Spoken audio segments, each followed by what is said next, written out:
গাজীপুর তথা সারা বাংলাদেশে টেপ টেনিসের মধ্যে ইতিহাস সৃষ্টি করতে যাচ্ছে এই গাজীপুরের পূর্ব চান্দরা স্পোর্টিং ক্লাবের উদ্যোগে আয়োজিত এই টেপ টেনিস টুর্নামেন্ট 2025। এটাকে বলা হয় টেপ বল বিপিএল, যেখানে অংশগ্রহণ করবে গাজীপুর, ঢাকা, চট্টগ্রাম সহ সারা বাংলাদেশের সকল বিভাগের দল। গাজীপুরের ঐতিহাসিক ভাওয়াল রাজবাড়ী তথা বর্তমানে গাজীপুর জেলা প্রশাসক কার্যালয়ের আদলে তৈরি করা হয়েছে এর মূল ফটক, যা আশেপাশের তথা যারা দেখতেছেন তাদেরকে খুবই বেশি আকৃষ্ট করতেছে। সময় ঘনিয়ে আসছে, প্রস্তুত হচ্ছে মাঠ, খুব তোড়জোড় কাজ চলছে এই মাঠের।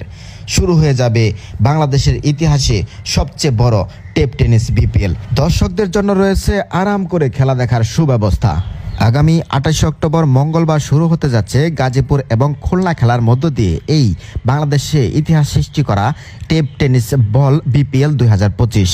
এই টেপ টেনিস বিপিএল 2025 অংশগ্রহণ করবে বাংলাদেশের যত সব খ্যাতনামা টেপ টেনিস ক্রিকেটাররা আছেন। তাই চলে আসুন গাজীপুর জেলার কালিয়াকৈর উপজেলার পূর্ব চান্দরা খেলার মাঠে এই মনোমুগ্ধকর খেলা উপভোগ করতে।